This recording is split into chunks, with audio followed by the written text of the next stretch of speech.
Muy buenas noches a todos los colegas y amigos que estuvimos acompañando desde el país. En nombre de la Asociación Colombiana de Gastroenterología y el Centro Directiva del Municipio, le doy la más cordial bienvenida a esta cuarta sesión de un evento formando líderes.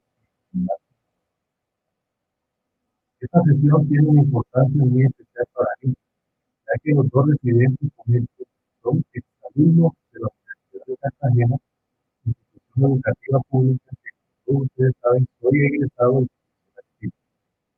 Felicito a todos los residentes que han participado hasta la fecha por la calidad de instituciones, discusiones de los participantes. Nuevamente, reitero mis agradecimientos a la profesora Taqueda, Arias y Mexicana por su apoyo irrestricto a esta actividad académica. Esta noche nos acompaña como coordinador del evento el doctor Rafael García Duperli, médico especialista en psicología, muy conocido por todos acá en nuestro país y fuera de él. También es especialista en cirugía mínimamente invasiva de colon y recto y cirugía robótica, quien labora en la Fundación Santa Fe en Bogotá.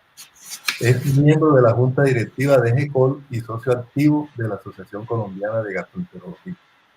Agradezco al doctor García Duperli por su presencia y apoyo invaluable en esta actividad. A continuación los dejo con el doctor García Duperli.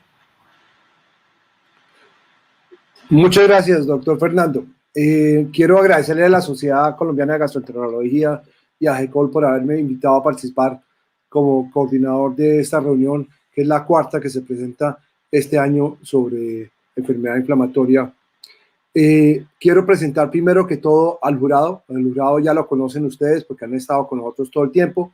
El doctor Pedro Luis Imbet de Cartagena, la doctora Viviana Parra de Bogotá, y el doctor Jorge Padrón también de Bogotá, quien es el único cirujano en el grupo de jurado. Vamos a empezar con el primer caso. El primer caso es presentado por la Universidad Javeriana de Bogotá. La ponente es la doctora Rosa Ángela Ramírez, que estudió medicina interna en la Universidad de Cartagena. Es especialista en epidemiología clínica de la Universidad de Boyacá, residente en gastroenterología e endoscopia digestiva de la Universidad Javeriana, y su docente, que es la doctora Ana María Leguizamón Naranjo, quien es especialista de medicina interna de la Universidad Javeriana y especialista de gastroenterología también de la Universidad Javeriana, y actualmente trabaja en el Hospital Universitario San Ignacio. Rosángela, muchas gracias por estar con nosotros y quiero felicitarla por anticipado por su caso. Se trata de una enfermedad de Crohn, según entiendo, y nos va a presentar Rosángela este caso. Muchas gracias, Rosángela. Muchas gracias, doctor.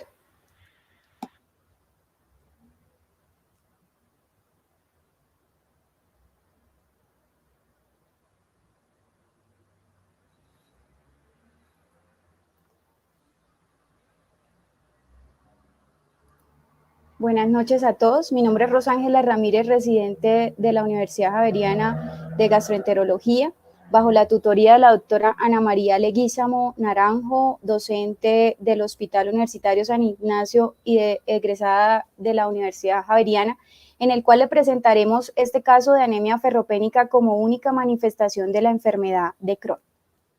Iniciaré con la presentación de caso clínico, seguido de revisión de la literatura y finalmente la discusión. Se trata de un paciente de sexo masculino de 40 años, quien asiste remitido de la consulta de hematología para estudio de anemia ferropénica, en el cual refería un cuadro clínico de 1 año de evolución, presentando cuadro de astenia, dinamia y episodios de lipotimia sin presentación de síncope, aportando un hemograma con evidencia de una anemia microcítica hipocrómica con una sangre oculta positiva, en el cual le habían realizado estudios de endoscopia y colonoscopia normal. En la revisión por sistemas, en lo positivo refería a una pérdida de peso no cuantificada de posiciones Bristol 4 en promedio 2 a 3 veces día. Él recalcaba que era su hábito intestinal sin cambios en y refería a dolor abdominal ocasional intermitente tipo cólico. Dentro de los antecedentes, el paciente venía en manejo con sulfato ferroso, formulado por hematología, 200 miligramos día, y en los hábitos manifestaba ser esfumador hace 15 años, negaba ingesta de alcohol, no sustancias psicoactivas, negaba antecedentes de tipo transfusional.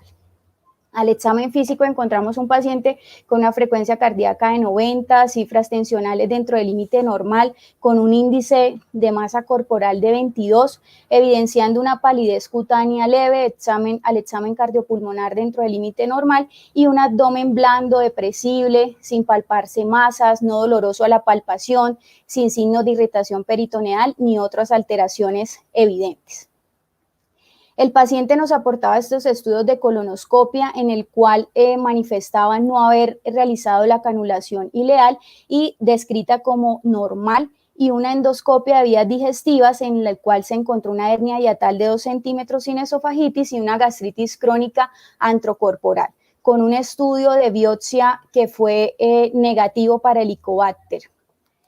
Dentro de los paraclínicos, el paciente se evidenciaba una anemia leve de tipo microcítica, hipocrómica, con trombocitosis, con un hierro total de 20 microgramos de decilitro, con una ferritina en 30 y una saturación de transferrina de 20%, con una capacidad total de unión del hierro normal y reticulocitos dentro del límite normal, con una sangre oculta positiva, en el cual se le realizan unos segundos estudios de endoscopia y colonoscopia, en el cual ya se hace una exploración a nivel ileal de 5 centímetros, evidenciando una mucosa de aspecto normal, y en ninguno de los estudios ni evidencia de sangrado ni ningún hallazgo relevante.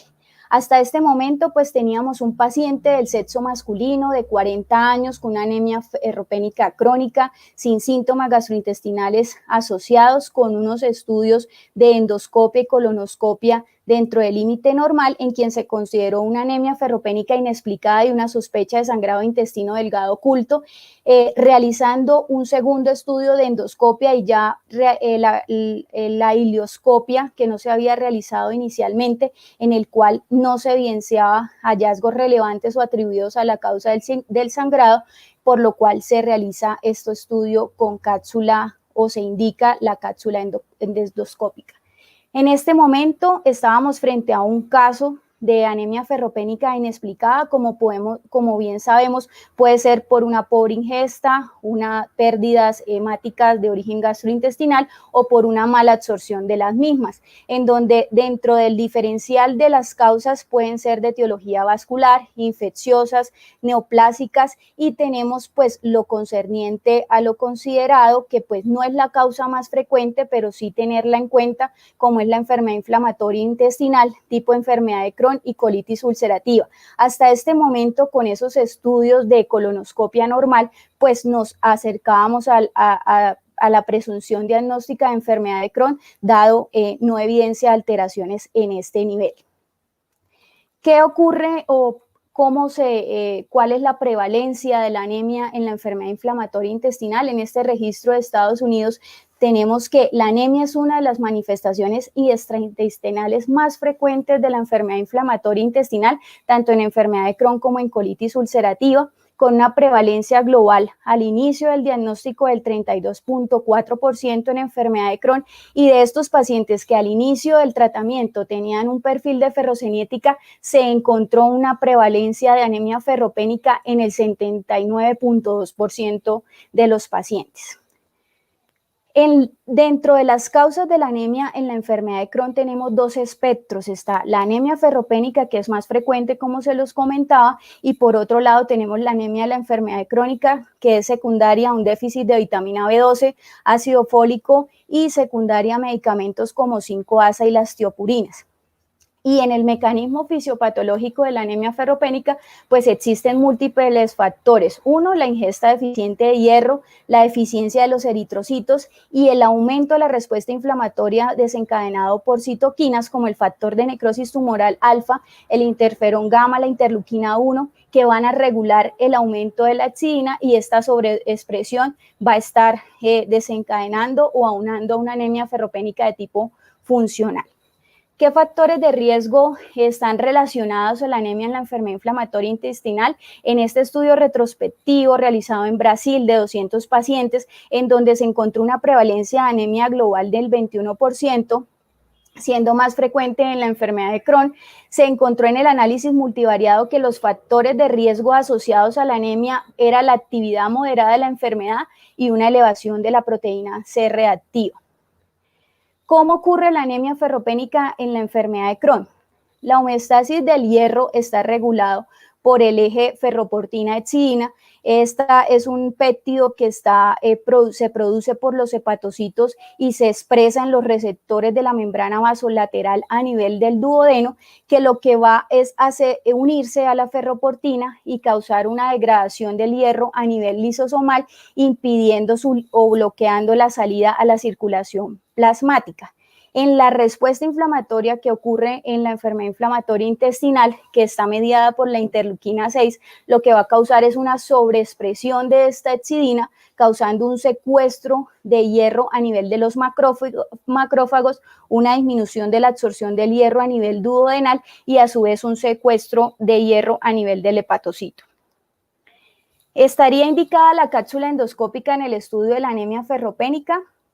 Dentro de sus indicaciones publicados en la AGA, en este contexto, una consideración es la anemia ferropénica crónica leve e inexplicada, sospecha de enfermedad de Crohn o si ya está establecida, que hayan estudios endoscópicos o imagenológicos negativos y se quiera establecer o determinar la actividad y, como sabemos, en sangrado manifiesto. ¿Qué se recomienda actualmente por la AGA en esta publicación en este año, en donde realmente cuando estudiamos el intestino delgado, lo que recomienda la guía de la AGA es que ante la poca evidencia del uso rutinario de la cápsula endoscópica para evaluar intestino delgado en pacientes que son asintomáticos con anemia ferropénica, debe hacerse una terapia previa con hierro como se realizó en el paciente y posteriormente sí avanzar a estudios de cápsula endoscópica o a estudios de intestino delgado, que pues cambia el paradigma del manejo y el estudio de estas alteraciones. Con estas consideraciones al paciente se le realiza una cápsula endoscópica en donde evidenciamos a nivel de yeyuno una mucosa con áreas de edema, hiperemia, con presencia de úlceras superficiales en la totalidad del ilion, múltiples úlceras profundas, lineales y circulares de tamaño variable, observando una estenosis de la luz que retrasaba el tránsito, como podemos ver acá, esta úlcera lineal, encontrando unos hallazgos de una enteritis ulcerada severa con leve efecto estenótico y compromiso severo a nivel de yeyuno distal y totalidad del ilion. Acá podemos ver dos úlceras con hiperemia de las vellosidades y edema. Y dentro de la semiología que encontramos o los hallazgos que podemos encontrar en la cápsula endoscópica en enfermedad de Crohn, tenemos esta nueva publicación publicada este año del Journal Europeo, en donde encontramos 7 alteraciones o descripción de las alteraciones que podemos encontrar en la enfermedad de Crohn, como son las erosiones aftoides, las úlceras superficiales, las úlceras profundas, estenosis, edema, hiperemia y denudación. ¿Qué hallazgos vamos a encontrar? Una erosión aftoide es una pérdida diminuta de tejido rodeada de un halo eritematoso y su mucosa circundante va a ser de aspecto normal. Úlceras profundas, donde ya vemos una pérdida mayor de tejido con marcado edema circundante. Úlceras superficiales, que no cumplen ninguno de los dos parámetros, ni de una erosión aftoide ni de una úlcera profunda. Estenosis, donde hay una disminución del tránsito de la cápsula aproximadamente de 9 segundos, edema, donde vemos un agrandamiento de las vellosidades, y denudación, en donde vemos una pérdida de estas vellosidades con un área rojiza y la hiperemia de las vellosidades.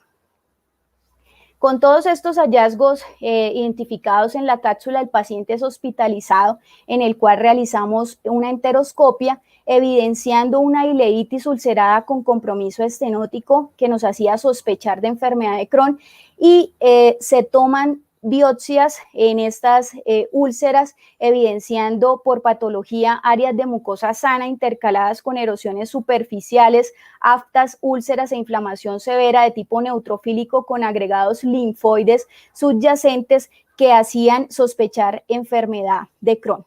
Dado el conjunto de todos estos hallazgos, se consideró el diagnóstico y es importante que en esta biopsia no se observó ningún tipo de microorganismo ni otras alteraciones. Acá podemos ver los hallazgos en la enteroscopia, aproximadamente a 40 centímetros de la válvula ileocecal, estas úlceras.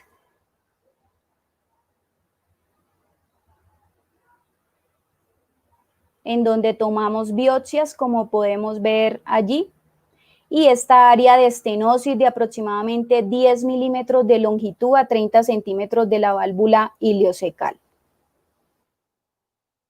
Se realiza dentro de la analítica en su hospitalización un hemograma evidenciando una anemia moderada de tipo microcítico hipocrómico con leve trombocitosis, con un perfil de bilirrubinas y un perfil renal normal, con una BCG de 34, una PCR de 0,3, el límite en la institución es de 0,25, una calprotectina normal, en el cual pues nos preguntábamos por qué los reactantes de fase aguda o la proteína C reactiva estaba dentro del límite normal.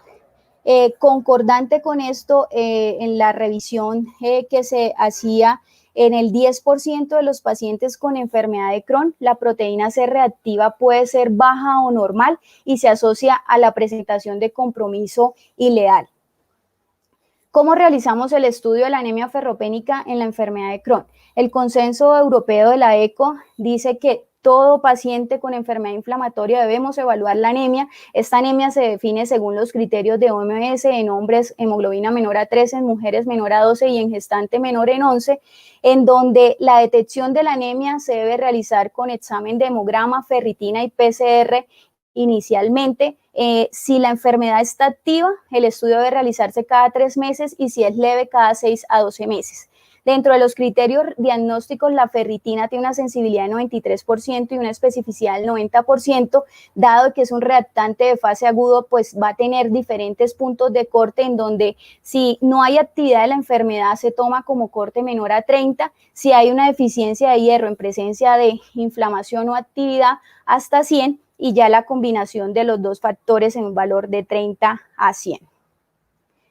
Con todos estos hallazgos, pues hicimos el diagnóstico de enfermedad inflamatoria intestinal tipo enfermedad de Crohn con una actividad moderada dado por un CDAI de 246 puntos y pues nos llamaba la atención calprotectina normal, como nos preguntamos. En la revisión o en los registros de estudio de enfermedad inflamatoria en esta serie de pacientes, 789 pacientes que en los cuales tenían síntomas gastrointestinales o sospecha de enfermedad inflamatoria intestinal, se encontró un diagnóstico finalmente de enfermedad inflamatoria intestinal en el 6% de estos pacientes y se documentó que el 14% de los pacientes que eran diagnosticados con enfermedad inflamatoria tenían una calprotectina falsamente negativa y esto se estaba en correlación con tener una PCR más baja o dentro del límite normal. ¿Cuáles son las principales limitaciones de la calprotectina? La correlación de la calprotectina y el compromiso, donde esté localizado el compromiso de la enfermedad. Hay una mejor relación con el compromiso colónico y una menor correlación con el compromiso ileal, como pudo ocurrir en el presente paciente. Esta realmente fue la importancia de presentar este caso. Es un paciente que debuta con un cuadro de anemia ferropénica sin síntomas gastrointestinales evidentes, en el cual finalmente se hace diagnóstico de enfermedad de Crohn. Durante el seguimiento del paciente, dado la actividad moderada, iniciamos manejo con esteroides, prednisolona 40 miligramos día y azatioprina 150 miligramos día. El paciente es egresado al 4º día de la institución y asiste a la Junta de Enfermedad Inflamatoria a las 4 semanas, notando una mejoría clínica. Se inicia destete de esteroide con un control de hemograma, una hemoglobina de 11.3 y un hematocrito de 37. asiste a las 2 semanas, dado de que se indican en caso de considerarse terapia de inicio, terapia biológica, evidenciando una tuberculina positiva, por lo que se inicia manejo con isoniazida. En este contexto, asiste a control nuevamente, ya a las 10 semanas de haber hecho el diagnóstico, un paciente asintomático con un CDAI a la fecha de 64 puntos, con una hemoglobina de 13.4 y un hematocrito de 42. ¿Cuál es el tratamiento de la anemia ferropénica en enfermedad de Crohn? Ya este es el caso de tener la enfermedad inflamatoria intestinal y hacer diagnóstico de anemia, principalmente anemia ferropénica. El manejo, el objetivo es aumentar 2 gramos de decilitro de hemoglobina en 4 semanas y se indica hierro oral en anemia leve sin signos de actividad clínica. Lo ideal es que no sea una dosis mayor de 100 miligramos de hierro elemental, y está indicado el hierro endovenoso si hay una anemia grave menor a 10 gramos de decilitro o si hay intolerancia al hierro oral. ¿Qué nos dice la guía británica? Ellos sí consideran que el hierro oral está indicado en enfermedad no activa, y lo indican el hierro endovenoso en anemia moderada a grave con una hemoglobina menor a 10 gramos de decilitro o intolerancia al hierro oral. Y en pacientes con enfermedad inflamatoria y fatiga debemos hacer búsqueda de anemia. Dentro del algoritmo diagnóstico de anemia en enfermedad inflamatoria, pues ya haciendo el diagnóstico también debemos, como lo mencioné inicialmente, descartar otras causas de anemia. Y el manejo está desencadenado o direccionado hacia hay actividad o no hay actividad de la enfermedad. Si la enfermedad está inactiva con una ferritina menor a 10 y la hemoglobina es mayor a 10, se inicia suplemento oral y la meta es aumentar los 2 gramos de decilitro. Si esto no ocurre, ahí sí se indica manejo con hierro endovenoso. Y si la enfermedad está activa con una ferritina mayor a 30, si la anemia es leve, no hay necesidad de hacer una corrección rápida con hierro, puede ser con suplemento oral. Y si hay síntomas clínicos o anemia grave, una hemoglobina menor a 10, se inicia manejo con suplemento de hierro endovenoso. Si no hay una respuesta, que es un aumento de más de 2 gramos de decilitro en 4 semanas, ahí ya está indicado, es el manejo conjunto de eritropoyetina más hierro endovenoso. Cuando transfundimos en anemia severa con una hemoglobina menor a 7 gramos de decilitro o inestabilidad del paciente, o según las otras comorbilidades, como cardiopatía o otros niveles, rangos de hemoglobina que necesite. En caso de iniciar manejo con terapia biológica en pacientes que tengan anemia de enfermedad inflamatoria intestinal, ¿qué podemos o cuál es la evidencia de recomendación? Como su mecanismo de fisiopatológico está desencadenado por el factor de necrosis tumoral alfa, los anti-TNF van a ayudar o tener una respuesta en este aumento de los eritrocitos, como en esta publicación de este año de 362 pacientes con enfermedad inflamatoria intestinal, los cuales recibieron anti-TNF y se evaluaron los efectos de actividad de la enfermedad y la prevalencia a los 6 y 12 meses, encontrando que hubo una reducción de la anemia del 14% a los 6 meses y esta se mantuvo y se redujo más a los de 7.8% a los 12 meses. Diferencia en este estudio que hubo un aumento, una mayor frecuencia de anemia en colitis ulcerativa que enfermedad de Crohn. Acá podemos ver cómo hay un aumento de la hemoglobina a partir de 13 a los 6 meses, subió 1 gramo y esta se mantuvo en el tiempo, y también en los pacientes que tenían anemia severa, que fue el 5%, con la terapia anti-TNF se redujo al 1.9%, tanto a los 6 como 12 meses. Otras terapias biológicas en este registro en EIDA que se realizó con vedolizumab, 521 pacientes con enfermedad inflamatoria intestinal que al menos hubiese recibido una dosis de vedolizumab, encontrando una prevalencia de anemia en 222 pacientes, o sea, casi en la mitad de los pacientes. Se encontró en el análisis multivariado como descontinuidad del vedolizumab tener enfermedad de Crohn, una proteína C reactiva anemia al inicio del tratamiento y uso de esteroides previos.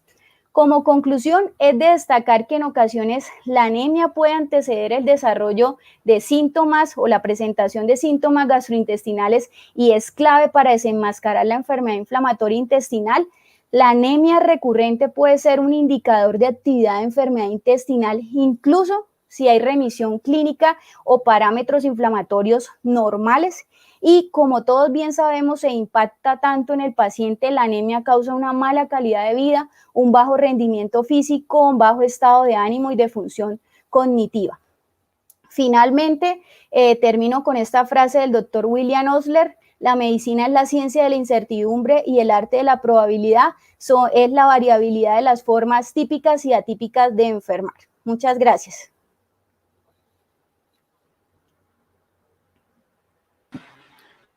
Gracias, Rosángela. Muy bonita presentación, excelente conferencia. Quisiera preguntarle a la doctora Leguízamo si quiere participar y hacer algún comentario antes de que pasemos a las preguntas. Sí, claro, buenas noches. Bueno, pues este caso nos pareció muy interesante porque solemos ver, pues en estas reuniones y en los casos con los pacientes, cosas muy complicadas. Usualmente todas terminan, digamos, con la colaboración quirúrgica, pero una entidad tan frecuente como es la anemia que vemos en nuestra práctica clínica diaria, y digamos en un paciente sin ningún otro síntoma asociado, pues, y que haya desencadenado toda esta revisión, pues nos pareció bastante interesante revisarlo. Hay muchas guías con respecto al manejo de la anemia en pacientes con enfermedad inflamatoria intestinal, en este punto con enfermedad de Crohn, y estudios muchísimos que se nos dio la oportunidad de revisarlos a raíz de este caso que surgió en un paciente muy joven, muy comprometido solo por la anemia, pero sin ningún otro síntoma asociado.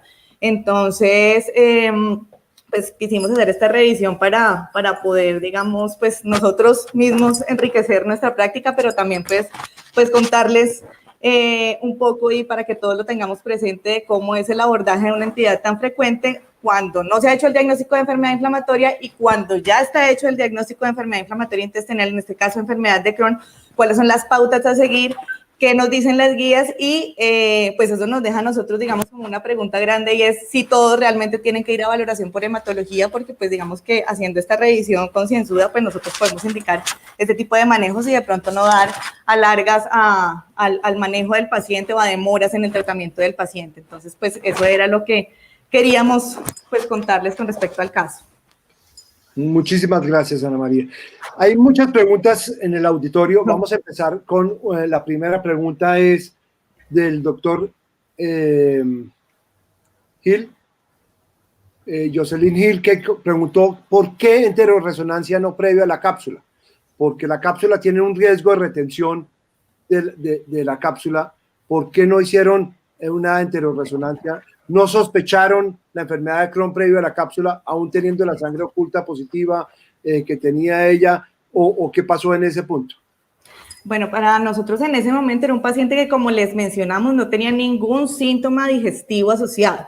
Entonces no había nada que nos hiciera pensar que hubiera una estenosis o que hubiera, digamos, algo que nos pudiera hacer retención de la cápsula. Este caso fue abordado como una anemia ferropénica con sangre oculta positiva, 2 estudios de colonoscopia y endoscopia negativos, en los que pues se pensó, digamos, siguiendo el algoritmo de práctica, no en enfermedad inflamatoria intestinal, sino en la gastroenterología, en búsqueda de sangrado de probable origen de intestino delgado en la cápsula endoscópica. Entonces, pues, en ausencia de eso y no teníamos, digamos, en ese momento en mente que el diagnóstico fuera una enfermedad de Crohn, porque como lo mostró Rosángela, no es de las primeras causas que tenemos en ese grupo etario, pues no hicimos la enteroresonancia.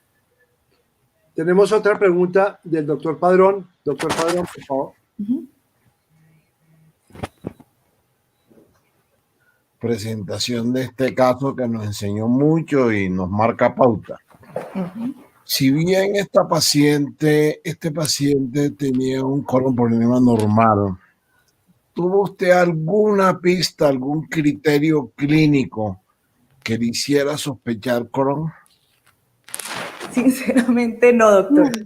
El paciente llega con una anemia severa, muy sintomático de la anemia, pero sin ningún otro síntoma digestivo que nos hiciera pensar en enfermedad de Crohn. Pero como ya Rosángela nos mostró en su revisión, puede anteceder a la anemia, a la presentación de estos síntomas, y es una manifestación extraintestinal muy frecuente, la más frecuente tal vez.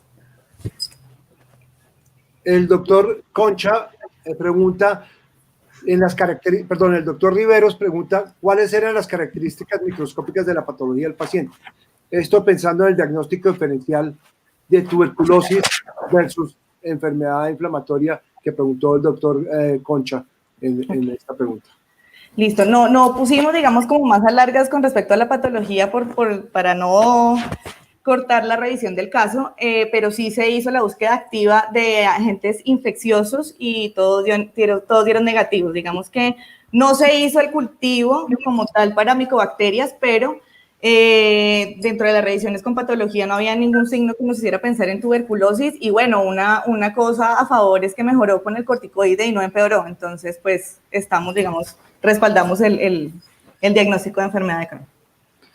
La doctora Parra tiene una pregunta para usted. Doctora Parra. Rosángela, muy ilustrativo el caso, aprendimos mucho.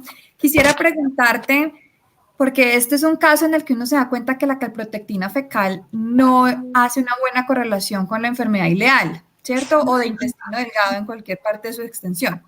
¿Cuál sería la explicación a este fenómeno de que la calprotectina fecal se correlacione más con el compromiso colónico y no con el compromiso de intestino delgado? Bueno, la calprotectina es la liberación de neutrófilos a nivel citosólico que ocurre a nivel colónico, en el cual va a estar también limitada, una por la consistencia de las heces, también si se hacen muestras seriadas el resultado es diferente, o se han tenido resultados, van a ser variables. Y pues sí, hay una baja correlación. Si hay un compromiso ileal, la calprotectina, dado de que no hay un compromiso colónico, que es donde hay pues esta liberación, pues no está como este aumento de este marcador o en respuesta a esa inflamación finalmente positivo. O sea, puede ser dentro del límite normal. Bueno, muy bien esa parte y también que se correlaciona con el peristaltismo. El peristaltismo del intestino delgado es diferente al del colon, entonces esa motilidad y ese peristaltismo impactan en que la concentración de calprotectina fecal sea diferente cuando es en colon o en intestino delgado, porque hay unas proteasas en intestino delgado que la degradan más. Entonces no permite que llegue el nivel de calprotectina fecal a las heces. Entonces es una de las hipótesis, además de todo lo que tú dijiste, los AINES, los IBPs, la dieta, el ejercicio, muchas cosas de esas pueden ayudar a variar los niveles de calprotectina. Doctora Rosángela, el doctor Sarmiento, el gastroenterólogo pediatra, pregunta ¿cómo va a ser el seguimiento de este paciente? ¿Lo va a hacer con imágenes? ¿A cada cuánto? Porque ya no le sirve la calprotectina o probablemente no le va a servir la calprotectina. ¿Le va a seguir con cápsulas, con enterorresonancia, con enteroscopia? ¿Cómo va a seguir ese paciente o simplemente por síntomas? Bueno, uno es los síntomas del paciente, pues hay que recordar que a pesar de que en este paciente fue inicio anemia, no teníamos un diagnóstico o sea, finalmente fue la enfermedad de Crohn. También, pues, si uno se preguntaría por qué no le dimos con una hemoglobina de 8, suplencia de hierro endovenoso, y le dimos fue hierro oral, era porque estábamos inicialmente a un paciente que tenía anemia ferropénica y posteriormente enfermedad de Crohn, a diferencia de tener enfermedad de Crohn y presentación de la anemia. En cuanto al seguimiento, pues se haría clínico, y también dado de que estos marcadores pues van a tener un bajo o pueden ser normales dado el compromiso ileal y no colónico, como lo pudimos ver, pues ya depende y no hay unas manifestaciones gastrointestinales, también podría hacerse con estudios imagenológicos, pues no estaría indicado hacer un seguimiento con estudios de cápsula y clínico en este momento, y pues ya la anemia puede presentarse o volverse a recurrir, porque hay que ver que en esta enfermedad ocurre más, es un tipo de anemia ferropénica de tipo funcional, en donde a los 3 meses pues determina, dependiendo de la actividad, la presentación nuevamente de la anemia. La doctora Rocío López, la patóloga, pregunta, además de la actividad aguda que encontraron en las biopsias, ¿cuáles fueron los cambios de cronicidad observados para poder hacer el diagnóstico de enfermedad de Crohn?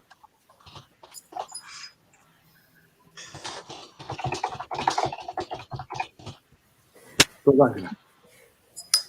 Bueno, entonces en estos hallazgos de patología, porque los revisamos nuevamente con el grupo de patología, habían estos infiltrados linfocitarios en donde finalmente habían áreas de mucosa normal con mucosas o aftas presentes, o sea, estas áreas intercaladas, pues era sugestivo de la enfermedad de Crohn. No había presencia de granulomas, no había presencia de microorganismos y pues en conjunto todos esos hallazgos pues nos hacían o hicieron el diagnóstico de la enfermedad de Crohn. El doctor Fabián tiene una pregunta para hacer. Bueno, en primer lugar, Rosángela, felicitaciones, excelente caso. O sea, a mí me encanta este tema de anemia y me parece que recientemente, este mes, salió una publicación en PLOS ONE, donde hicieron un estudio en una corte coreana y encontraron que los pacientes con anemia desarrollaban, con el tiempo, lo siguieron por 7 años, desarrollaban 2 veces más enfermedad de Crohn que los pacientes controle. Por lo tanto, la sola anemia es un buen parámetro para seguir. Yo tengo 2 preguntas. La primera es, ¿cómo explica la trombocitosis? ¿Por qué se produce esa trombocitosis en estos pacientes con anemia severa? La segunda es, ¿por qué hicieron enteroscopia retrógrada y no anterógrada, sabiendo que al 35% del recorrido de la cápsula ya tenían lesiones en yeyuno proximal, pues, según logro entender acá? Y bueno, y la tercera pregunta, para no preguntar más, es, ¿por qué si le había mejorado los pacientes, le empezaron esteroides de estateoprina? El paciente mejoró, la hemoglobina subió a 11 punto algo, ¿no? O sea, ¿por qué tomaron la decisión de cambiar a biológico tan rápido? Es lo que quiero. Qué pena ahí esas 3 preguntitas. Bueno, sí me acuerdo de todo.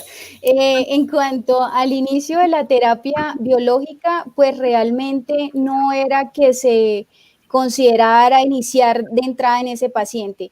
¿Qué teníamos como factores de riesgo? Que el paciente tenía 40 años y 1 año de enfermedad, o sea, ser menor de 40 años, la presencia de dolor abdominal también nos hacía pensar en un fenotipo estenosante en quien probablemente a posteriori se consideraría iniciar terapia biológica, pero no de entrada en el paciente. Dado de que hubo una respuesta a la terapia con esteroide y terapia inmunomoduladora, pues era en el estudio inicial como lo hacemos en los pacientes, pero no, pues no de entrada, pues considerarlo. La otra pregunta. La trombocitosis, ¿cómo la explicaste? Bueno, la respuesta a la trombocitosis es también en respuesta a esta cadena inflamatoria en donde va a estar también presente o va a aumentar la respuesta plaquetaria, que es como una respuesta inflamatoria que se presenta en esta entidad.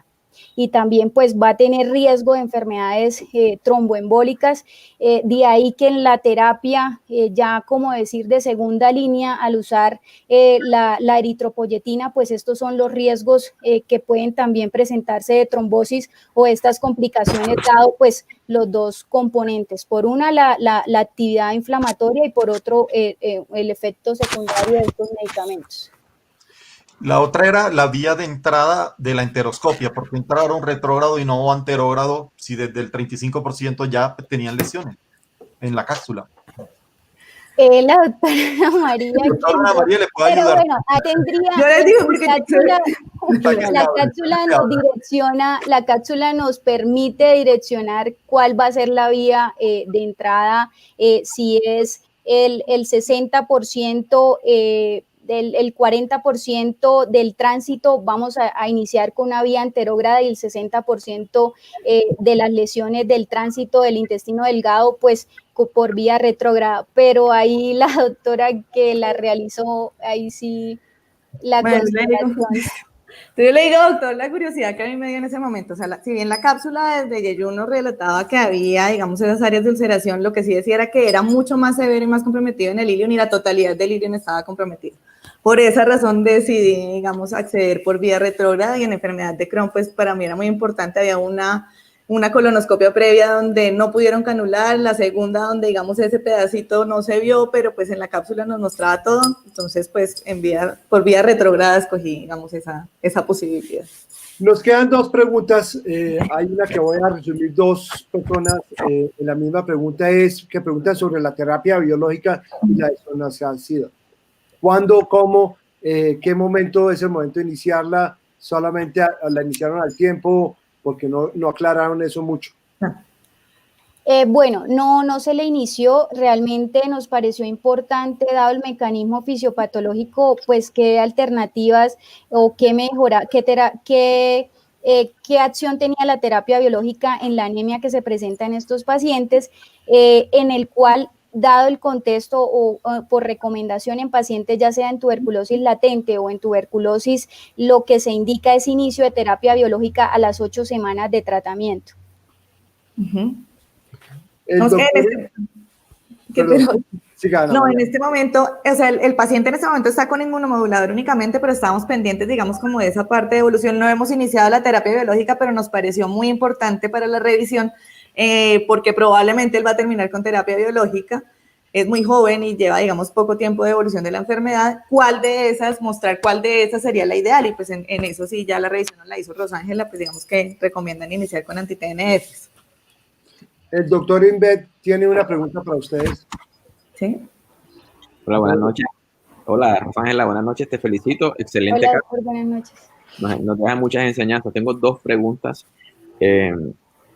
Una, bueno, como internista te pregunto, o sea, ¿tú le apostarías todas tus fichas al diagnóstico de Crohn en esta paciente? 100% seguro. Y quiero insistir en un punto que ya se tocó, pero que me parece importante. ¿Cuál sería la sugerencia del grupo tratante de seguimiento imaginológico a esta paciente y cuándo lo harían? Doctor, qué pena, la primera pregunta se entrecortó. Insisto, te decía yo que, bueno, desde el punto de vista del enfoque del internista, o sea, tú le apostarías el 100% de tus fichas al diagnóstico 100% seguro de enfermedad de Crohn en esta paciente. Bueno, inicialmente no. Inicialmente tenía un paciente con anemia ferropénica, hombre de 40 años, en quien tenemos causas infecciosas, principalmente, pues la neoplásica es más allá. Y pues dado todos los hallazgos, de los hallazgos tanto en cápsula que nos hacen sospechar por el tipo de cápsula, de úlceras, no había una ingesta de AINES que nos hiciera pensar en la presentación de úlceras. Y estas estenosis pues también pueden estar evidenciadas por microorganismos como la Yersinia, como dentro del diagnóstico diferencial, pero no tenía otros síntomas que nos hicieran pensar en algo neoplásico. Sí estoy segura del diagnóstico, hubo una mejoría con la terapia, no empeoró si fuese pues ya por microorganismos, aunque sí no tenemos cultivo, pues sí estaría segura del diagnóstico. El seguimiento, Rose. En cuanto al seguimiento, bueno, tendríamos que primero pues realizar un estudio, podría ser con enteroresonancia, no lo tenemos en el paciente realizado, en promedio pues a los 6 meses de ahorita haber realizado el diagnóstico, pues sería como la indicación de realizar el estudio. Digamos que yo puedo ampliar. Sí. Es difícil, digamos, escoger la forma de vigilancia de este paciente. Digamos que mejoró el punto primario que queríamos, que era la anemia, que era lo que más sintomático lo tenía y realmente lo que llevó a toda la investigación del paciente, pero yo creo que sí hacer seguimiento, digamos, para poder evaluar la mucosa de intestino delgado, que es, digamos, el otro desenlace que queremos ver, pues me parece que es prudente de pronto pensar, ya sabemos que tiene áreas de estenosis, pues probablemente nos toque o intentar acceder al ilion un poco más con colonoscopia o hacer una enteroscopia retrógrada nuevamente para ver si hay cicatrización. La cápsula, pues yo digamos, no sé, con las áreas de estenosis aparentemente no hay diferentes a las distales y esperaríamos que estuviera mejor, pero pues nos toca pensar en ese momento en una de las dos. La imagen sí no sé si nos aporte algo adicional, porque pues sí los hallazgos fueron básicamente endoscópicos. Bueno, quiero agradecerles mucho a la doctora Rosa Ángela y a Ana María por el caso tan interesante y por todas las explicaciones que nos han tenido. Se nos cumplió el tiempo y creo que nos vamos a unos mensajes de los patrocinadores en este momento. Muchísimas gracias a los dos, a las dos. Muchas gracias. Muchas gracias. Bueno, muchas gracias por estar aquí nuevamente con nosotros. Vamos a seguir con el segundo caso del día. Es un caso presentado por la Universidad de Caldas. El ponente va a ser el doctor Luis Villota, quien es especialista en cirugía general de la Universidad de Cartagena y residente de gastroenterología clínico-quirúrgica de la Universidad de Caldas de Manizales. Su docente es el doctor Mario Andrés Jaramillo Santos, especialista en medicina interna de la Universidad Nacional, especialista de gastroenterología también de la Universidad Nacional de Bogotá, magíster en hepatología de la Universidad Autónoma de Madrid y docente del programa de gastroenterología clínico-quirúrgica de la Universidad de Caldas.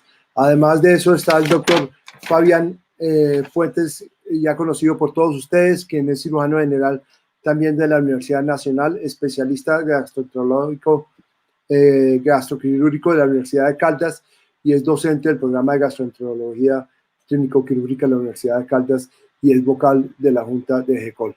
Muchas gracias a todos ustedes por estar aquí. Doctor Villota, bienvenido a este ciclo y espero que sea un caso muy interesante. Muchas gracias por estar con nosotros. Muchas gracias, doctor García. Voy a compartir pantalla.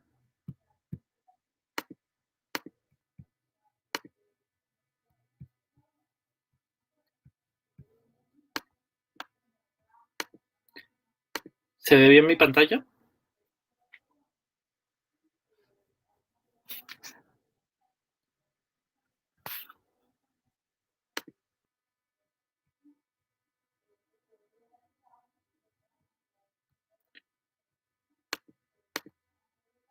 Perfecto. Muy buenas noches, muy agradecido con la oportunidad de representar a la Universidad de Caldas, a Unión de Cirujanos en esta presentación. Es un caso clínico que tuvimos en nuestro servicio, aunque por un lapso de tiempo ella estuvo en tratamiento en extrainstitucional y es presentado pues por el grupo aquí en pleno de gastroenterología de la Unión de Cirujanos y de la Universidad de Caldas en cabeza del doctor Lázaro Arango. Los docentes que me acompañan son el doctor Mario Andrés Jaramillo y el doctor Fabián Puentes Manosalva, que ya fueron presentados. Es una paciente de 39 años, natural de Manizales, procedente de Villa María, casada y diseñadora de modas en su trabajo independiente. Ella misma autorizó y quiso que expresarnos cómo fueron sus síntomas. Este proceso inició, comencé con 64 kilos de peso y perdí paulatinamente peso hasta 16 kilos, acompañado de dolor abdominal que se ubica en el lado izquierdo del abdomen, siempre ha sido esa la zona.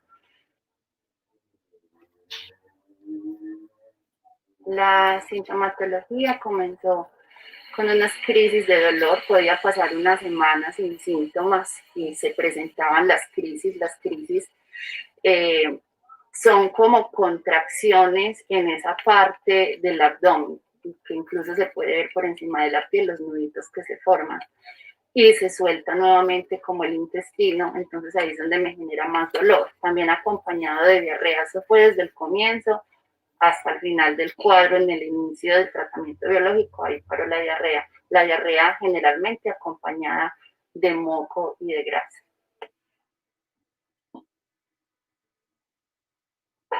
Comencé a presentar intolerancia con unos grupos de alimentos muy marcados, especialmente los lácteos y las verduras verdes. Me generaban mucha distensión abdominal, dolor y diarrea.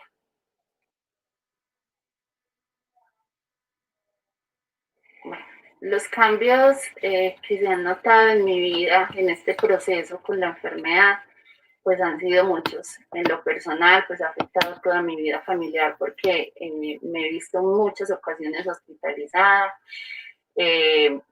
También pues no he podido volver a hacer deporte, que era una de mis pasiones. Y el trabajo, pues el trabajo también se ve muy afectado porque yo soy la cabeza de una empresa familiar. Los síntomas cardinales de la paciente estaban especificados como dolor abdominal, diarrea estatorrea y la intolerancia a los alimentos. Ella misma nos envía este video en donde se ve cuáles son las contracciones a las que se refiere con un movimiento anormal a nivel del abdomen que se acompaña unos borborismos con predominio de desplazamiento líquido. En resumen, era una paciente con un año de evolución de dolor abdominal en los cuadrantes izquierdos, una pérdida de 16 kilos de peso y estos síntomas gastrointestinales pues, que ya habíamos referido. Los antecedentes quirúrgicos, una cirugía maxilar, una resección de quiste de mama, una cirugía antirreflujo en 2008 y una laparoscopia diagnóstica que vamos a analizar más adelante en el transcurso del cuadro. Como antecedentes tóxico-alérgicos ninguno, una gesta y un parto normal y tenía pues esquema de vacunación, que todo esto se fue realizando durante el periodo de tratamiento, pues que en realidad fue un poco prolongado. En la antropometría, un peso de 47 kilos con un índice de masa de 15.8 que la cataloga en un bajo peso. Al examen físico, su hábito era longilíneo, el abdomen blando, depresible, había algo de dolor al palpar los cuadrantes izquierdos y impresionaba una hepatomegalia no dolorosa. Sin crisis, la peristalsis era normal y no se evidenciaban otras alteraciones al examen clínico. Aquí viene la cronología de estudios. Hacia el año 2017, extrainstitucionalmente, los primeros estudios que encontramos, y la fuente es la historia que tiene la paciente, eran de unas colonoscopias en donde se veía cambios foliculares a nivel de la mucosa del ilion, cuyas biopsias solamente reportaban edema, congestión y abundantes linfocitos, con diagnóstico de ileitis folicular. En colon ascendente y sigmoide, en el contexto de una diarrea, también se tomaban biopsias, pero daban hiperplasia linfoide nodular, sin hallazgos pues, más significativos. Hacia el año de 2018, la paciente tiene una endoscopia digestival, en donde hay los cambios de la cirugía antirreflujo y, por lo demás, ningún hallazgo de importancia. Pero presumimos que en ese momento también se estaba sospechando que se tratase de una enfermedad inflamatoria. Igual con un dolor abdominal crónico, hacen una resonancia de abdomen en donde lo único que llama la atención es una ectasia de la vena cava y en la pelvis algo de líquido. También algo de hepatomegalia para ese momento. En ese momento, la paciente se le realiza una videocápsula endoscópica en donde se sospechó por permanencia de la cápsula en estómago, un vaciamiento gástrico lento por 2 horas, y se analizó toda la mucosa del intestino delgado, no se encontró ninguna alteración. Aquí habían algunas de las fotos del estudio, en donde no se ve pues ninguna alteración relevante. La gamografía de vaciamiento gástrico solicitada a partir de esa sospecha diagnóstica del retardo dio como normal y una ecografía abdominal que también dio unos parámetros normales. Durante ese tiempo la paciente consultaba urgencias y era hospitalizada y con el diagnóstico de un dolor abdominal crónico con exacerbación aguda fue llevada por cirugía general a una laparoscopia diagnóstica en donde encuentran una brida entre el colon derecho y la pared abdominal, una brida firme y larga que se interpretó en ese momento como causante de los síntomas, se liberó y se tomó una muestra del líquido peritoneal que se encontró en la pelvis y este fue negativo para neoplasia. Hacia el año de 2019 es cuando la paciente es captada en la institución, en unión de cirujanos. Esta paciente ingresa en principio para la realización de una colonoscopia. En esa colonoscopia los hallazgos llamativos son que proximal a la válvula ileocecal, al intubar el ilion, se encuentra eritema y edema, pero no hay úlceras. Se cataloga como una ileitis a estudio y se le toman biopsias. En la patología hay una ileitis aguda y crónica leve y componente inflamatorio en la lámina propia. No había granulomas, no había microorganismos, tampoco malignidad. En todo el contexto de estudio de diarrea se hicieron todos estos paraclínicos, la serología, la BCG, el hemograma, la glicemia, las transaminasas, el VIH, la vitamina B12, el ácido fólico, la TSH, las proteínas, las fosfatas alcalinas, amilasa, gamma-glutamina, transeptidasa y magnesio fueron todos normales. Pero la paciente continuaba con dolor abdominal y sospechando que el dolor abdominal intermitente estuviera relacionado con una porfiria, entonces también se tomaron las mediciones de coproporfirinas y se analizaron en coprológicos y no se encontró ninguna alteración. También se descartó por medio de la antitransglutaminasa IgA2 y la inmunoglobulina A que se tratara de una enfermedad celíaca. Aparte de eso, también se le hizo una endoscopia donde se reseca un pólipo de 8 milímetros en el fundus gástrico, en el cuerpo gástrico, perdón, y una gastritis folicular. En el estudio de diarrea se toman las biopsias de duodeno, las cuales se reportaron como una duodenitis crónica leve, con atrofia de la mucosa y negativa para microorganismos.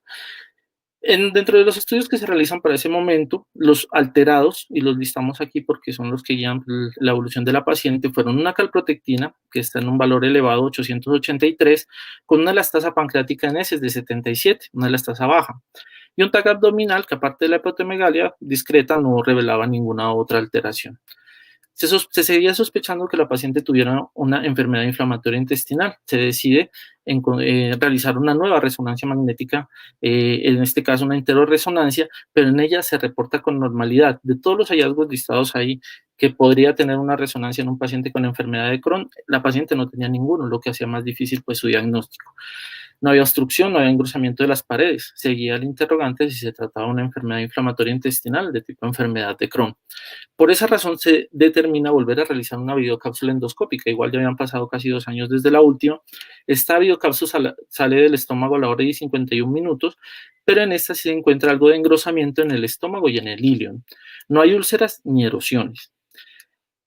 Se decide entonces llevar a la paciente a una enteroscopia enterógrada, pues basados en que al momento de la cápsula pasar por el ilion se había encontrado eso, se llega hasta yeyuno medio y no se encuentra lesiones, no hay úlceras. Sin embargo, se toman biopsias y en esas biopsias se revela que hay una yeyunitis leve. Hasta este momento no había datos que aportaran al diagnóstico de la paciente, porque todos los estudios, si bien había una sospecha de una enfermedad inflamatoria intestinal, hasta este momento pues no había algo más determinante que nos permitiera decir afirmar con certeza este diagnóstico. Como se encontró la elastasa fecal baja, también se decidió realizar una evaluación del páncreas por medio de endosonografía biliopancreática, y durante este estudio también se pensó que podía haber alguna relación con una disminución del ángulo adulto mesentérico, lo que se denomina un síndrome de Wilkie, el cual también se evaluó por endosonografía, encontrando áreas del páncreas acá de características normales, y se toma la medición del ángulo aorto mesentérico, dando un valor de 25 grados, que es el límite pues, superior para la normalidad, y que pues no explicaría en estos momentos la alteración de la paciente. En ese momento la paciente tenía tratamiento para una helicobacteriosis que se había documentado pues, en la endoscopia, una suplementación con enzimas pancreáticas, y se había hecho ya un ciclo de rifaximina ante la sospecha de que pudiera tratarse de un síndrome de sobrecrecimiento bacteriano en el intestino delgado.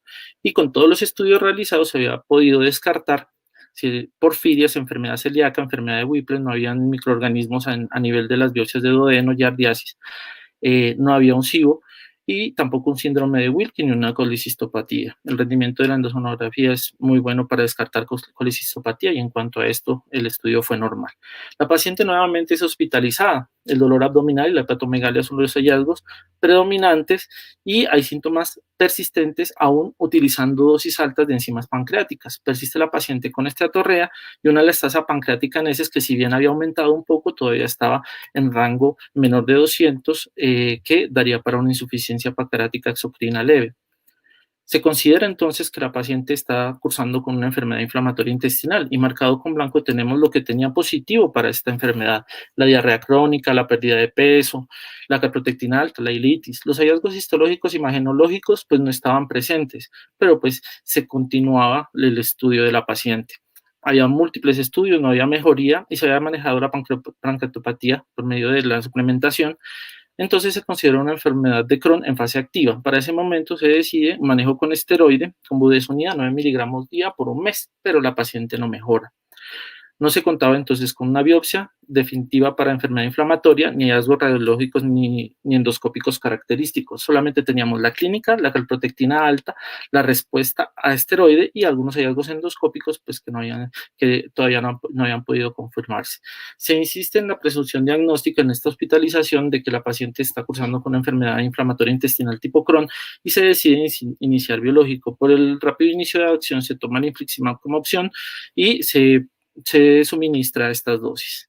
La paciente egresa de la hospitalización, se habla ampliamente pues, de las condiciones actuales y por qué este tratamiento, y se emite una orden de una nueva colonoscopia. Para el año 2020 Ya había pasado el final del 2019, hacia las 8 semanas del tratamiento, la paciente manifiesta una mejoría marcada de la diarrea, recupera 3 kilos de peso y el dolor abdominal es menos intenso. Entonces, realizando el disco de evaluación, se ve que hay una contracción, si bien no son los hallazgos pues esperables para un tratamiento, digamos, demasiado efectivo, hay una mejoría del dolor, y el dolor, por ejemplo, era uno de los síntomas predominantes que más alteraba su calidad de vida, y esto mejoró en el transcurso del inicio de ese tratamiento y durante las primeras 8 semanas. Y se calcularon los índices de actividad de enfermedad de Crohn para ese momento y para febrero de 2020, donde el resultado fue de 414 puntos y de 168 puntos, lo que nos determina una enfermedad de Crohn activa. Sin embargo, al realizar el índice Harvey-Bradshaw, este da solamente 3 puntos, por lo que daría una enfermedad en remisión. Pero la paciente nuevamente, una vez más, está hospitalizada y consulta con un cuadro de dolor abdominal, y aún estando en cuarentena, con las implicaciones que tenía el asistir a un centro de atención, ella con severo dolor debía consultar. La cirugía entonces le indica una intervención ante dudas diagnósticas y la lleva a una laparoscopia diagnóstica, una nueva laparoscopia diagnóstica. Se habla con cirugía, el equipo de gastroenterología, y se le solicita si hay posibilidad de tomar una biopsia hepática, dado que teníamos entre el cuadro de la paciente una hepatomegalia que no tenía una causa clara. Los hallazgos a la laparoscopia fueron unas leves adherencias en pelvis y se tomó la biopsia. Esa biopsia de hígado fue inicialmente reportada como normal, negativa para malignidad, con unos tractos de arquitectura preservada, y no había ningún infiltrado inflamatorio, pues quisiera sospechar una alteración a ese nivel.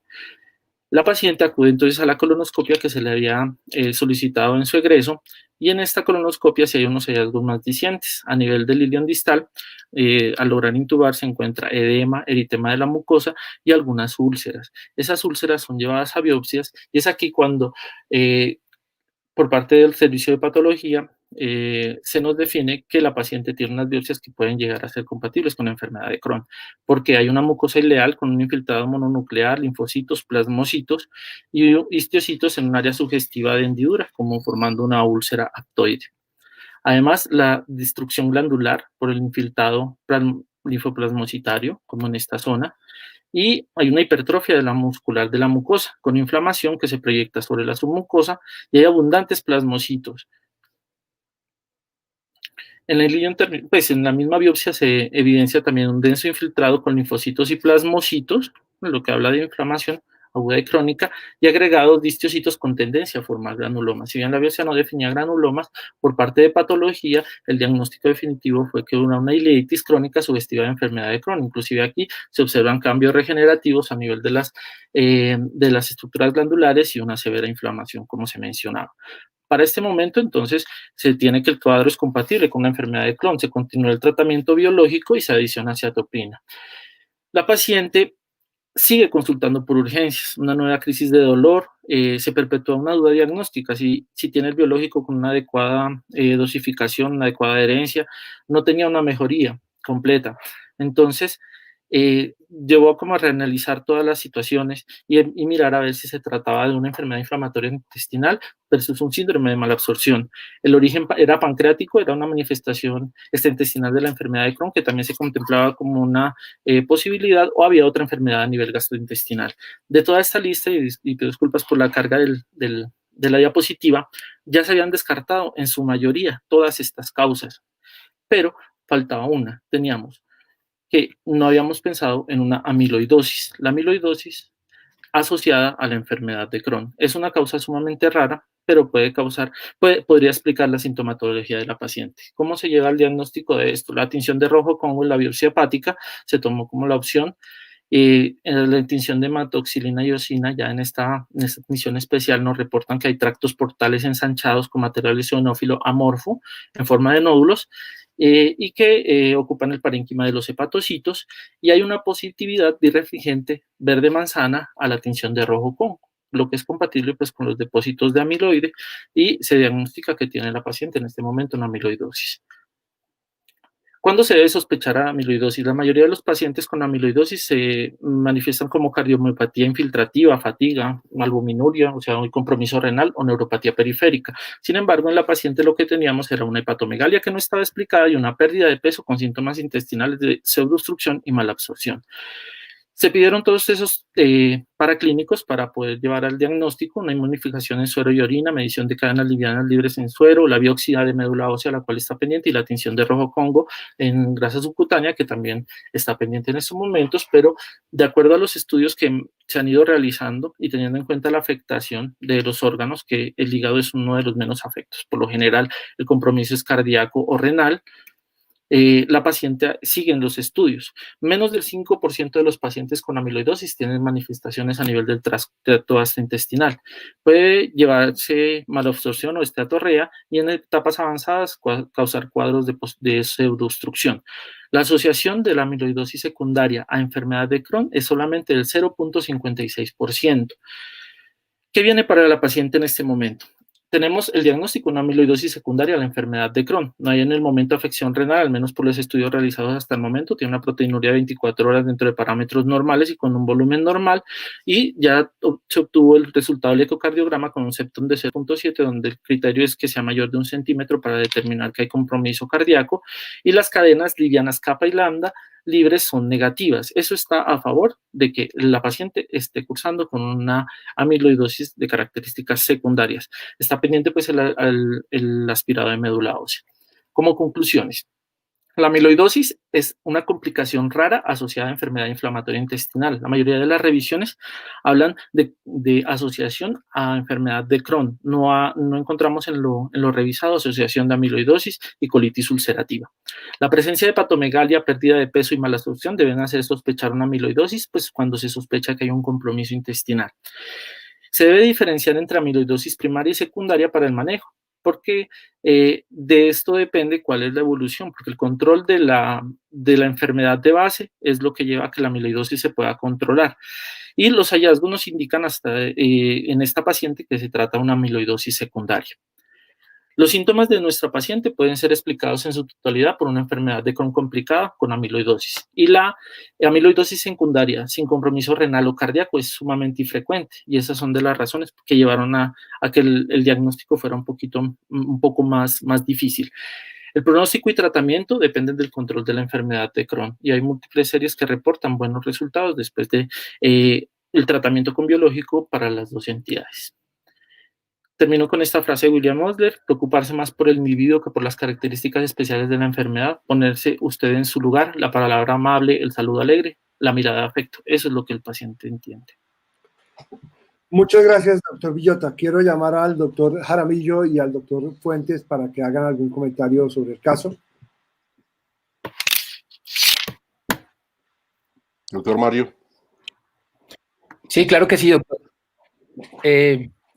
Un caso supremamente complejo, unos síntomas supremamente atípicos, caracterizados principalmente por dolor abdominal y pérdida de peso.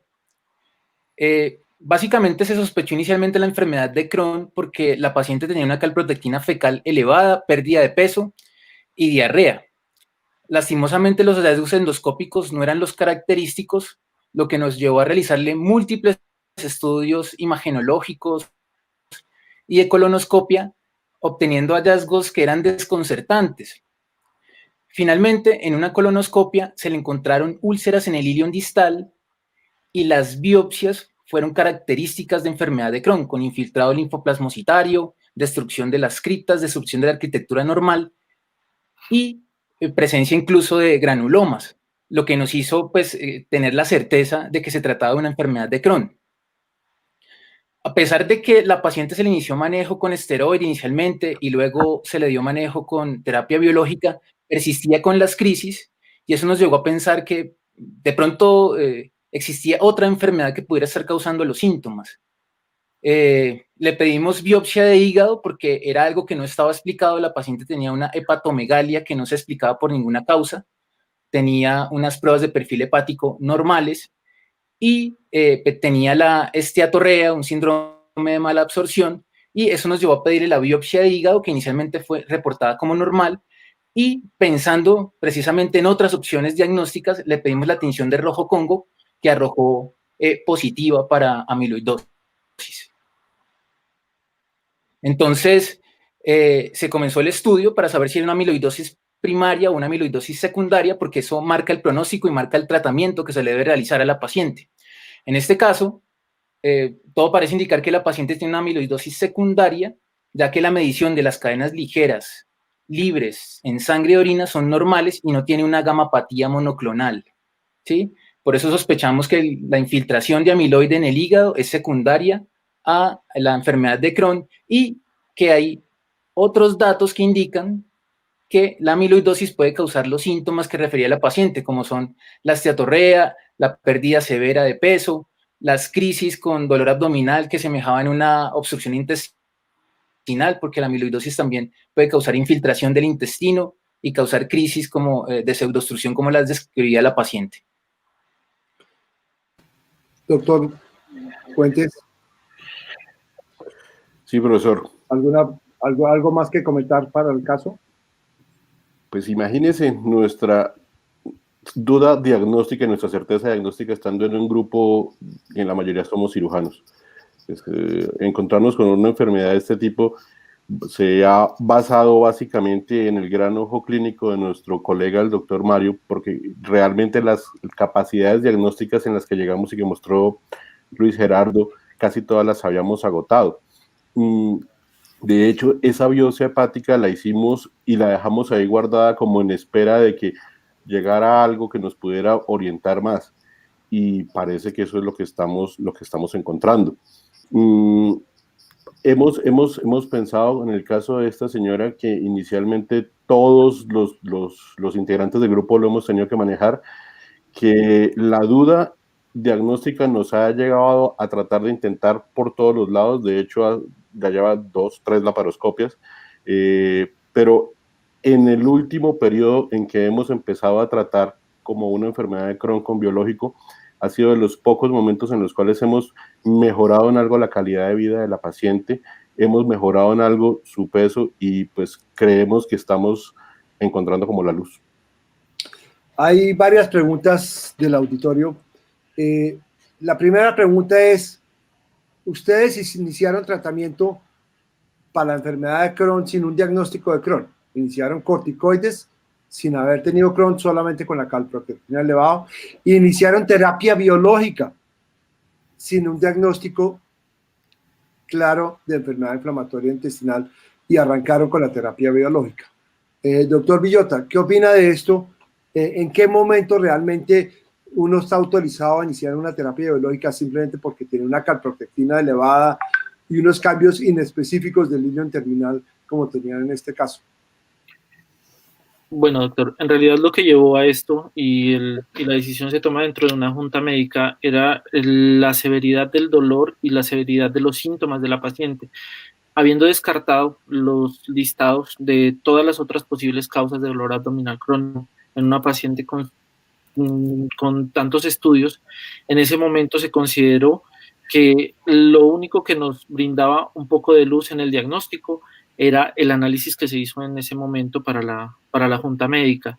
Y determinar, en realidad fue una decisión sumamente difícil, y el doctor Mario estará de acuerdo con ello, porque era una paciente que, si bien es una muy buena paciente, es una paciente sumamente colaboradora, las hospitalizaciones y el deterioro que ella había tenido en su calidad de vida y obligarla a consultar de forma tan repetitiva nos estaban llevando al punto de tratar de buscar por varios sitios qué era lo mejor para la paciente.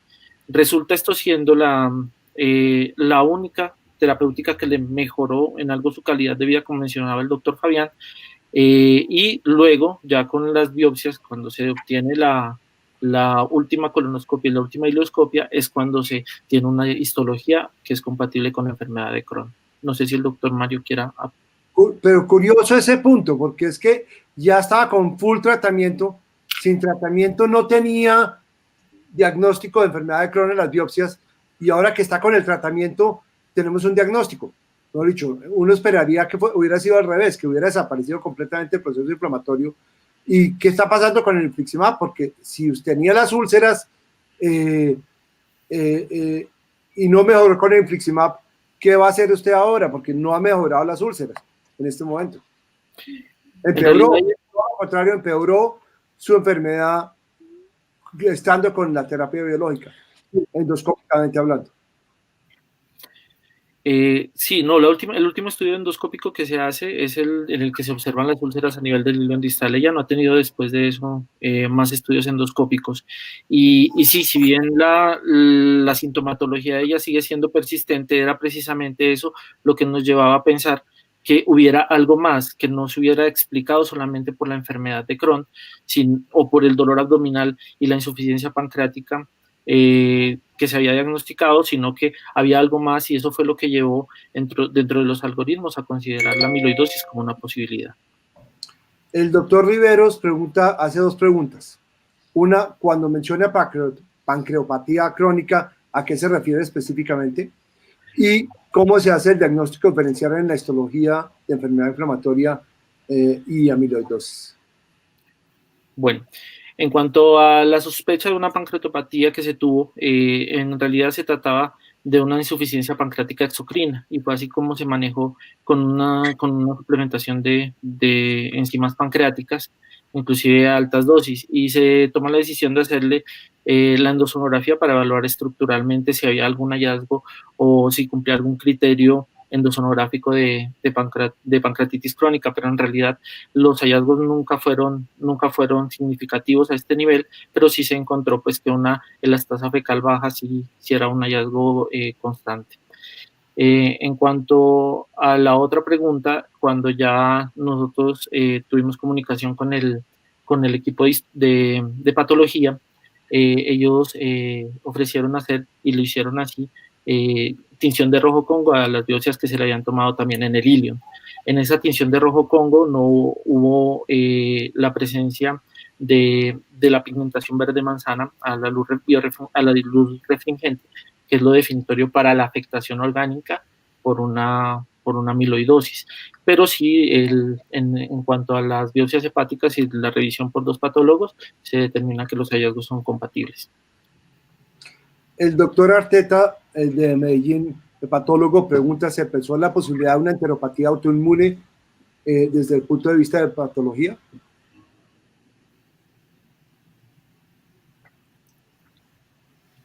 No, señor.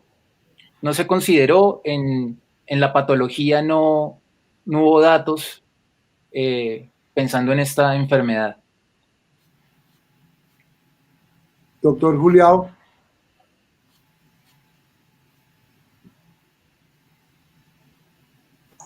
No, yo tenía la misma pregunta, doctor García, que usted hizo de empezar, ¿cierto?, la terapia biológica sin un diagnóstico claro de enfermedad de Crohn, ¿no? Yo creo que esto, obviamente, como siempre decimos, este es un ambiente académico y esa partecita yo creo que es bastante delicada, ¿cierto? Porque igual no olviden que las terapias biológicas tienen sus complicaciones, ¿no? Entonces, una paciente que de por sí está desnutrida, con un diagnóstico no claro, empezar biológicos, sin un diagnóstico claro, pues yo creo que o sea, como una prueba terapéutica, sin tener algo conclusivo, yo creo que no es tan claro, ¿no? Me llama la atención lo de el compromiso pancreático, ¿no? La insuficiencia pancreática exocrina, hasta 30% de nuestros pacientes, y es un diagnóstico diferencial que debemos hacer en pacientes con enfermedad inflamatoria, hasta 30% de los pacientes con enfermedad inflamatoria intestinal, más Crohn que colitis ulcerativa, pueden hacer insuficiencia pancreática exocrina y tener niveles de elastasa bajo. Entonces, esos pacientes, hay diferentes mecanismos fisiopatológicos de por qué se compromete el páncreas, entre ellos la inflamación y todo esto, en pacientes con enfermedad inflamatoria intestinal. Entonces, cuando tengamos pacientes con diarreas, que ya tengamos todo controlado con enfermedad inflamatoria intestinal, algunos pacientes se pueden beneficiar de enzimas pancreáticas, ¿no? Pero sí, es un diagnóstico un caso muy difícil, la verdad que hay que admitirlo, muy interesante, y muchas gracias por compartirlo, ¿no? Porque estos casos frecuentemente los tenemos todos, ¿no? En nuestras clínicas de enfermedad inflamatoria intestinal, ¿no? La pregunta es, ¿qué van a hacer ahora? O sea, ¿qué sigue con esta paciente? O sea, ¿cómo la vamos a ayudar, cierto? Por ejemplo, el infliximab se lo pusieron, ya se lo quitaron, no sé, ¿qué piensan hacer ahora con esta paciente de aquí para adelante, ¿no? O a quién remitirla, porque la idea es también equipos multidisciplinarios, ¿no? O sea, uno uno no es todo, o sea, uno ni como gastro, ni como cirujano gastrointestinal, ni como lo proctólogo va a hacer pues 100% todo con los pacientes. A veces necesita una ayuda, a veces pues, otro patólogo, que otro concepto, ¿me entiendes? O sea, como buscar opciones, ¿no? Aquí lo importante no es quién sepa más o menos, aquí lo importante es que la paciente salga adelante, es una paciente muy joven, ¿no? Entonces yo Claro creo que que sí. hay que ayudarla de la forma que haya que ayudarla, ¿no? Claro que sí, doctor. Entre los equipos multidisciplinarios que en este momento están, ella ha entrado, Unión de Cirujanos tiene una alianza con Oncólogos de Occidente y ella entró a la parte de hemato-oncología, ya tuvo su primera valoración. Ellos de hecho indicaron algunos otros estudios, entre los que está la biopsia de médula ósea, que se hace necesaria pues para ya poder afirmar con mayor certeza de que se trata de una amiloidosis secundaria a la enfermedad de Crohn. En este momento la paciente está con el tratamiento biológico, tiene una mejor tolerancia a él, y digamos que las consultas de urgencias en este último mes han sido ya ninguna, pero la paciente es una paciente que está pues a la expectativa pues de continuar el tratamiento y de ver cuáles son las opciones terapéuticas. Nosotros hemos pensado que la parte de manejo de la amiloidosis, en todo caso cuando se diagnostique, tiene mucho más que ver con el manejo hemato-oncológico que con la parte gastroenterológica, pero obviamente nosotros estamos ahí al pie con la paciente y haciendo un seguimiento muy estrecho. El doctor Bernardo Sánchez pregunta, ¿se considera diagnóstico de una amiloidosis secundaria con una aparente falla primaria a la terapia biológica instaurada? ¿Qué alternativa han considerado en este momento para ese paciente? Porque en teoría tuvo una falla al infliximab. Yo pienso que siendo un grupo multidisciplinario, el hematólogo nos tendrá que dirigir, porque realmente no tengo ni idea, no sé qué opina Mari. Bueno, yo quería opinar que, aparentemente el diagnóstico es una amiloidosis secundaria a la enfermedad inflamatoria intestinal, como lo dice el doctor.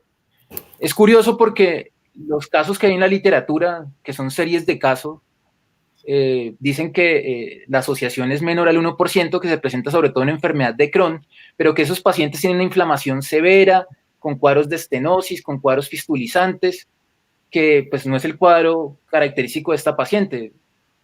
El diagnóstico de enfermedad de Crohn fue supremamente difícil hacerlo, y a lo último, como ya vieron, nos basamos fue en las biopsias del patólogo y en una calprotectina alta. Yo pensaría que si la inflamación es la causa de la amiloidosis, se ha estudiado que disminuyendo la inflamación, la amiloidosis se puede resolver y que mejore el pronóstico. Los anti-TNF son los medicamentos que más se han utilizado. La paciente, pues, hasta el momento va bien con el anti-TNF, la calprotectina ha bajado. Por ahí me preguntaban que cómo va la calprotectina. La última calprotectina estaba más o menos entre 150 y 200, no está del todo normal, pero la paciente ha disminuido la diarrea y las crisis de dolor han disminuido.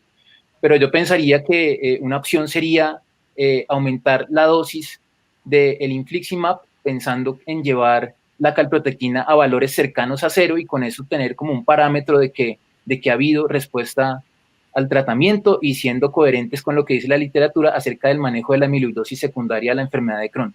Por supuesto que lo que dice Fabián es muy cierto. Si definitivamente se comprueba que es una amiloidosis primaria, es decir, que se encuentra que en la biopsia, en el aspirado de médula ósea, hay poblaciones clonales de células plasmáticas, pues el manejo va a ser diferente y ese paciente se va a beneficiar de otro tipo de manejo hemato-oncológico. Pues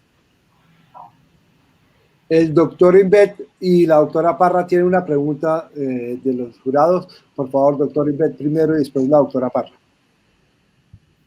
Buenas noches, un cordial saludo a todos. Estimado amigo Fabián, ¿cómo estás?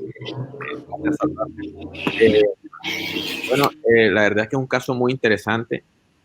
Tengo varias dudas en cuanto al manejo.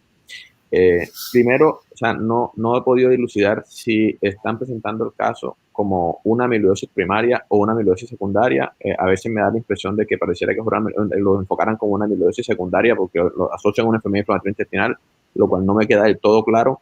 Yo soy hepatólogo también, y desde el punto de vista de la hepatología, a mí sí me llama mucho la atención los hallazgos de hepatomegalia en este paciente. De entrada, pues habría que haberle pedido inmunoglobulina a niveles de IgG4, perfil de autoinmunidad con anticuerpo, antimitocondria, antimúsculo liso, anti-RO, anti-LA.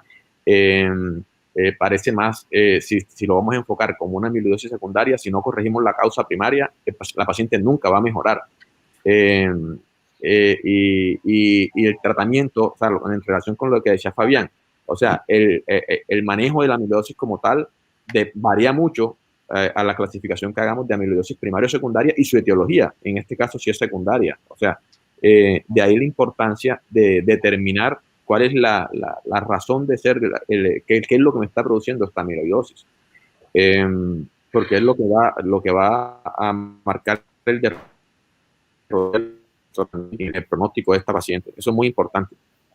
Sugiero eso, o sea, muy respetuosamente, que le hagan niveles de IgG4, anticuerpo, antimitocondria, antimúsculo liso, anti-RO, anti-LA, PANCA, CEANCA, todo el perfil de autoinmunidad, todo el perfil de hepatotropos, y yo creo que la paciente lo que tiene, o sea, si no es una amiloidosis primaria, que yo creo que más que una enfermedad de Crohn es una amiloidosis primaria, y que los hallazgos histológicos podrían, del ilion distal pueden ser una coincidencia, más con los hallazgos que tenemos a nivel del páncreas, a nivel del hígado, y ojo que con el riñón seguramente también va a estar comprometido. Entonces eso sería como el enfoque que respetuosamente le sugeriría.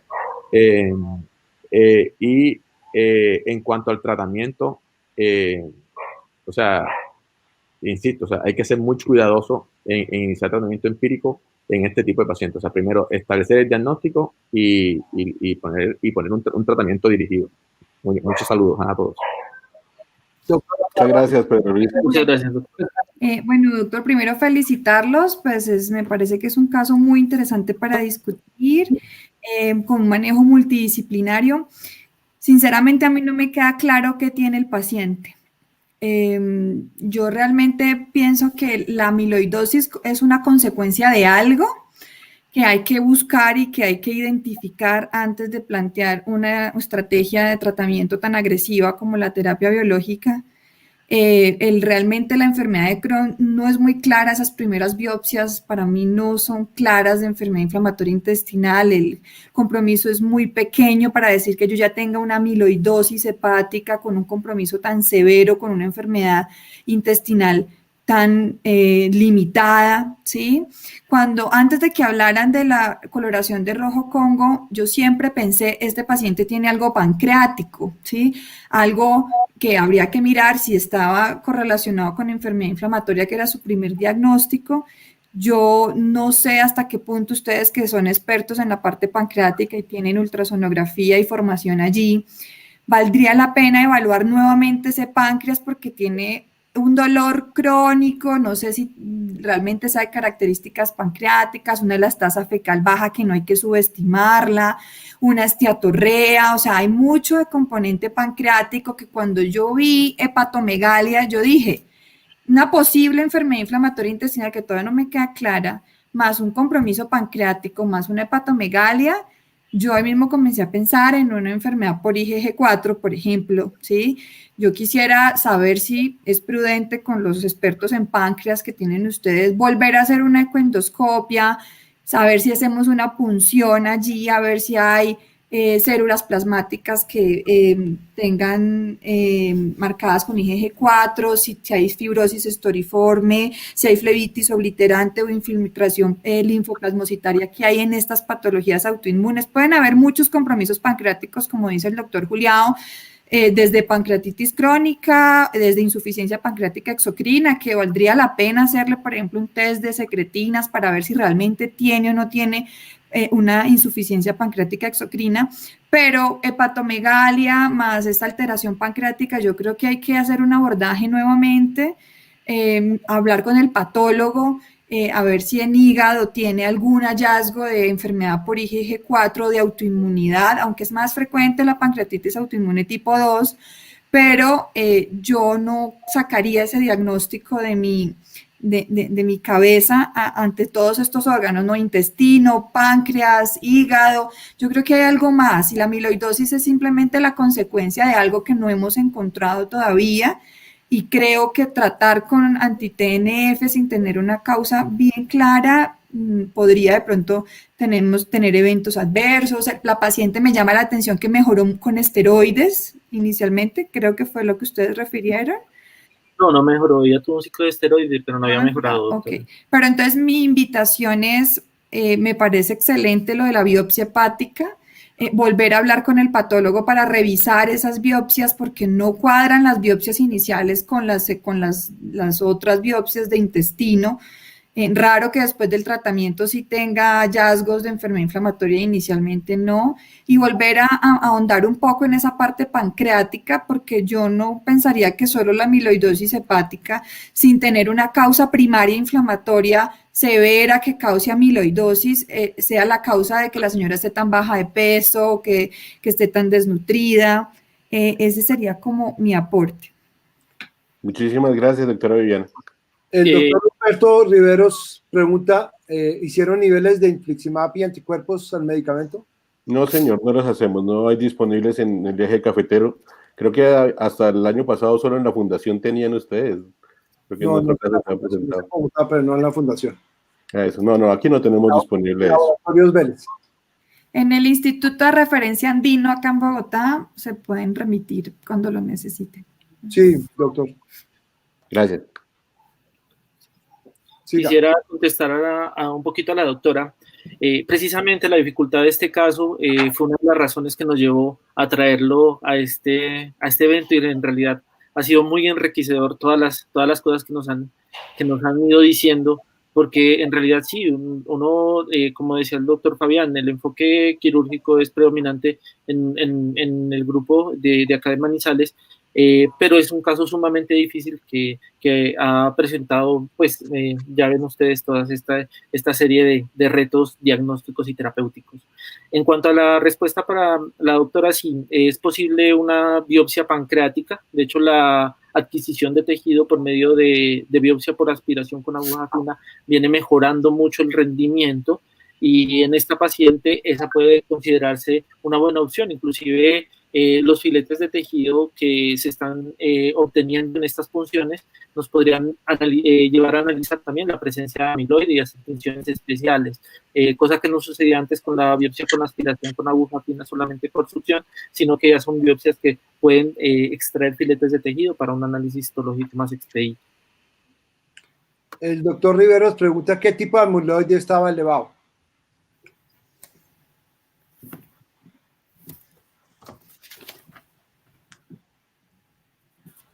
Doctor Villota. Hasta ahora en las pruebas séricas, el diagnóstico de la amiloidosis. Mario, contéstele a su compañero, el doctor Riveros. El diagnóstico de la amiloidosis se hizo por una biopsia con tinción de rojo Congo en un órgano que presumiblemente estaba afectado, que era el hígado. Hay 6 tipos de amiloidosis. La amiloidosis primaria es cuando las cadenas ligeras, kappa y lambda, están elevadas. A ella no se le encontraron elevadas, ¿sí? El aspirado de médula ósea aún no se le ha realizado. Y no se le encontró una gamapatía monoclonal. Aprovecho también para responder al doctor Invet. Pues a ella se le realizaron estudios de hepatitis autoinmune. Primero que todo, ella tenía unas transaminasas normales, no tenía un patrón de necroinflamación en el estudio del perfil hepático.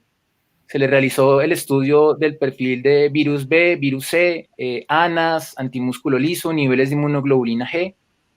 Se le descartaron otras enfermedades, hemocromatosis, la ferritina estaba normal, el porcentaje de saturación de transferrina estaba normal. Eso es lo que tenemos. Hay una pregunta que si hay falsos positivos con la tinción de rojo Congo. Sí, esa pregunta también se la... De acuerdo a lo que hemos... Adelante, doctor Mario. De acuerdo a lo que hemos hablado, pues la tinción de rojo Congo tiene una alta sensibilidad y especificidad para el diagnóstico de amiloidosis. Generalmente se realiza en grasa periumbilical, pero en este caso se realizó en el hígado porque pues nosotros le hicimos la biopsia hepática pensando en encontrar explicación a esa hepatomegalia que no le encontramos la explicación, y luego decidimos hacerle la tinción de rojo Congo porque encontramos que pacientes con hepatomegalia inexplicada pues es un diagnóstico a tener en cuenta.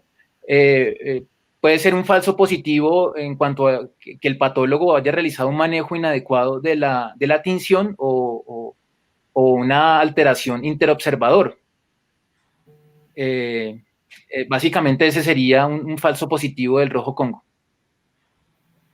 Doctor Jaramillo, muchas gracias. Doctor Villota, muchas gracias. Y doctor Fuentes, muchísimas gracias. Creo que las preguntas, en este caso, quedan todavía muchas cosas por definir. Creo que no está muy claro todo el diagnóstico en su paciente. Es un caso muy, muy complejo y un muy difícil diagnóstico y manejo. Yo creo que, pero sí quiero dejar claro el hecho de la terapia biológica y los corticoides en un diagnóstico completamente claro por el riesgo que conlleva eso en los pacientes. Se preocupa uno un poquito de ese inicio sin realmente tener un diagnóstico en este grupo de pacientes. Bueno, muchísimas gracias a todos. Creo que con esto terminamos la sesión de hoy. Agradecemos a todos los asistentes. Tuvimos en un momento dado 178 asistentes, que estamos batiendo récords. Cada vez hay más y más asistentes. Esperemos que de aquí para adelante sigamos con el mismo auditorio siempre en los próximos años que vienen y todas esas cosas. Muchas gracias a todos los asistentes. Gracias. Feliz noche. Y a todos. El 14 de octubre, ¿ok? Es la quinta y última sesión. 14 de octubre, miércoles. Listo. Muchas gracias a todos por la participación. Bueno, un abrazo.